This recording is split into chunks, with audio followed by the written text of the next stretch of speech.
3 दिन का हनुमान चालीसा संकल्प से कितनी भी दुर्लभ मनोकामना क्यों ना हो, कितनी भी मुश्किल मनोकामना क्यों ना हो, 3 दिन का हनुमान चालीसा संकल्प लेने से इस संसार की कोई भी शक्ति रोक नहीं सकती। हेलो एवरीवन, कैसे हैं आप लोग। आशा करती हूँ कि आप लोग स्वस्थ होंगे, जहाँ भी होंगे हनुमान भैया की कृपा से मस्त होंगे। तो आज हम बात करेंगे हनुमान चालीसा के बारे में, हनुमान चालीसा के 3 दिन का संकल्प के बारे में। तो इस संकल्प के दौरान कुछ नियम का ध्यान रखना है और पूरा श्रद्धा और भक्ति से इस 3 दिन का पूजा आप कर लिए तो आपका कितना हो भी दुर्लभ मनोकामना क्यों ना हो, कितना हो भी मुश्किल मनोकामना क्यों ना हो, इस संसार के कोई भी शक्ति पूरा होने से रोक नहीं सकती। प्लीज़ आप लोग से एक छोटी सी रिक्वेस्ट है कि आप अपने ज़िंदगी को खुशहाल बनाने के लिए इस उपाय को ज़रूर करें और वीडियो को पूरा देखें। आप कितने भी मुश्किल दौर से गुजर रहे हैं, आपके पास एक एक पैसा के मोहताज हैं, आप नौकरी के लिए परेशान हैं, आपके घर में कोई भी इंसान बीमारी से पीड़ित है, तो आप कोई काम सोच रहे हैं, कोई काम सोच रहे हैं उसके विपरीत हो रहा है, तो इस मात्र 3 दिन हनुमान चालीसा संकल्प से आप मुक्ति पा सकते हैं। तो यह बहुत ही लाभदायक फलदायक सिद्ध प्रयोग है, क्योंकि हमारे संत महात्माओं के द्वारा यह सिद्ध किया गया, उसके बाद से हमारे गृहस्थ जीवन में उपयोग किया जाता है। तो संकल्प लेने से पहले कुछ बातों का ध्यान रखते हुए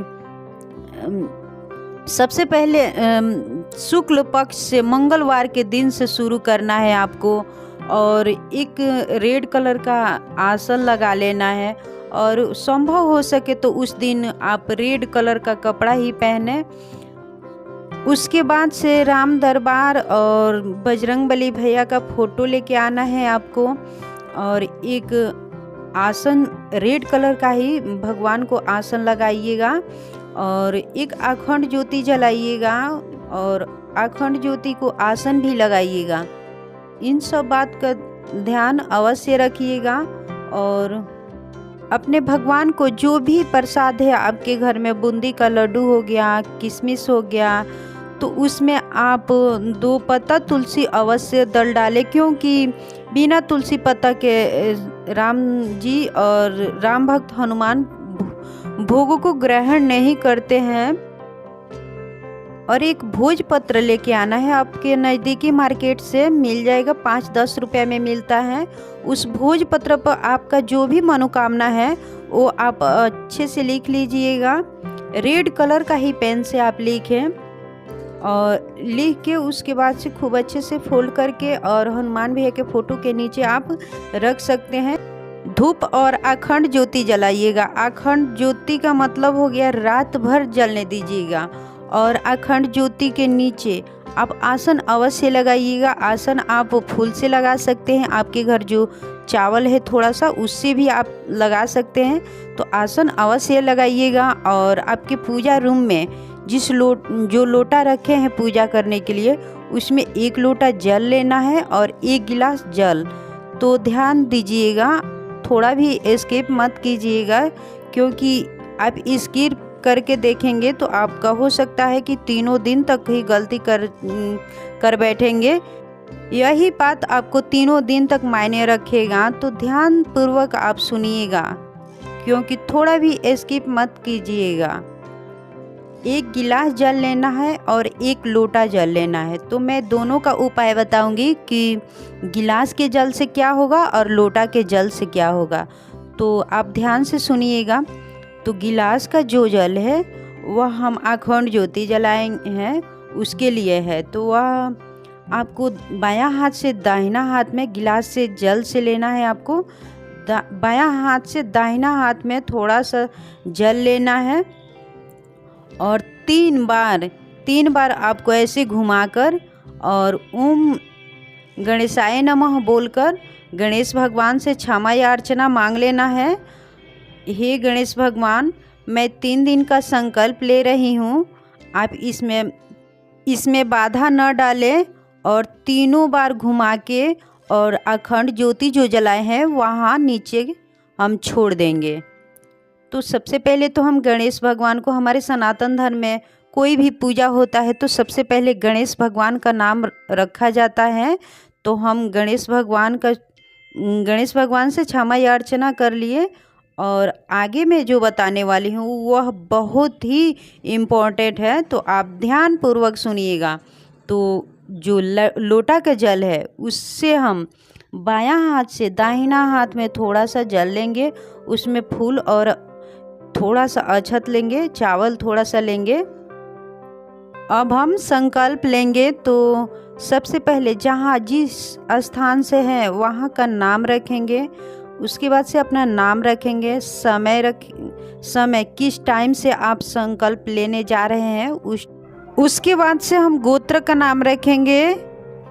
उसके बाद से हम तारीख का नाम रखेंगे कि मैं इस तारीख से इस समय से मैं संकल्प ले रही हूँ। उसके बाद से शुक्ल पक्ष का नाम रखेंगे कि मैं शुक्ल पक्ष से संकल्प लेने जा रही हूँ या जा रहा हूँ। तो भैया, बजरंगबली भैया, प्लीज़ हमारे संकल्प को स्वीकार करना, मेरे मनोकामना पूरा करना। और जो भी बात है उस बात को मैं ध्यान पूर्वक अपने आमने सामने बैठकर बात करेंगे हनुमान भैया से। जो भी विश है वह अपने हनुमान भैया को बातचीत करेंगे, बता देंगे। सारा जो ध्यान है उस समय पॉजिटिव रहना चाहिए। तो उसके बाद से हम ऐसे छोड़ देंगे हनुमान भैया के चरणों में। उसके बाद से श्री राम स्तुति पढ़ेंगे। तो ध्यान पूर्वक सुनिएगा, क्योंकि शुक्ल पक्ष से शुरू किए हैं। शुक्ल पक्ष हमारा पॉजिटिव होता है, तो हमारा तीनों दिन तक हमारा पॉजिटिव ही रहना है।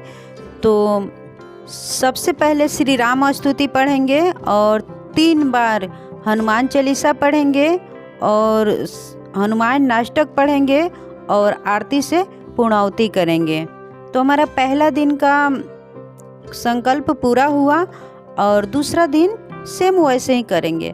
दूसरे दिन हम संकल्प नहीं लेंगे, क्योंकि पहले ही दिन हम संकल्प ले चुके थे और जो हमारा मनोकामना है, जो विश है, वो भोजपुत्र में लिख चुके हैं और हनुमान भैया के चरणों में अर्पित कर चुके हैं। तो हमारा सारा विश, जो मनोकामना है, वो हनुमान भैया अब सुन रहे हैं। तो दूसरा दिन हमको सेम वैसे ही करना है। नहा धोआ के भोग अर्पित करेंगे, धूप दीप करेंगे और श्री राम स्तुति पढ़ेंगे। और दूसरा दिन 7 बार, ध्यान दीजिएगा, दूसरा दिन 7 बार हनुमान चालीसा पढ़िएगा और उसके बाद से हनुमान अष्टक पढ़िएगा। उसके बाद से पूर्णाहुति कीजिएगा। तो हमारा दूसरा दिन भी कंप्लीट हो गया। और तीसरा दिन हमको सेम वैसे ही करना है। नहा धोआ के साफ सुथरा कपड़ा पहन लेना है, आसन लगा लेना है, धूप दीप जला लेना है और भगवान को भोग अर्पित कर देना है। और तीसरा दिन श्री राम स्तुति पढ़ना है। और पहला दिन हम 3 बार पढ़े थे, दूसरा दिन 7 बार हनुमान चालीसा पढ़े थे और तीसरा दिन हमको 11 बार हनुमान चालीसा पढ़ना है। और उसके बाद से हनुमान अष्टक पढ़ना है और आरती से पूर्णाहुति करना है। तो अब तो हमारा तीसरा दिन का भी संकल्प पूरा हुआ। तो आप लोग अच्छे से समझ गए होंगे इस वीडियो में, क्योंकि मैं बहुत ही विस्तार से आप लोग को बताई हूँ। तो प्लीज़ हमारा वीडियो कैसा लगा आप कमेंट करके ज़रूर बताइएगा और जय श्री राम कमेंट में ज़रूर लिखिएगा। और कुछ भी पूछना होगा तो आप कमेंट के ज़रिए पूछ सकते हैं, ताकि आने वाले वीडियो में आप लोग को अच्छे से अच्छे समझा सकूं। और लाइक सब्सक्राइब ज़रूर करिएगा, ताकि आने वाले वीडियो का नोटिफिकेशन सबसे पहले आप तक पहुंचेगा। एक बात भूल गए थे आप लोगों को बताना कि जो हम भोग रखे थे वो सुबह में नहा धोआ कर अपने खा लीजिए, अपने परिवार को भी बांट सकते हैं। और जो हमारा भोजपत्र में जो हमारा मनोकामना है, जो हमारा मनोकामना जो लिख के भगवान हनुमान जी के अर्पित किए थे, वह हमको सुबह में नहा धोआ कर साफ सुथरा होकर, और जो भोजपत्र है वो आपके गांव के जो हनुमान जी की मंदिर है उसमें ले जाके दाहिना बगल हनुमान जी के चरणों में अर्पित कर दीजिएगा और बोल दीजिएगा, हे हनुमान भैया, हमारा मनोकामना जरूर पूरा करिएगा। तब देखिएगा चमत्कार के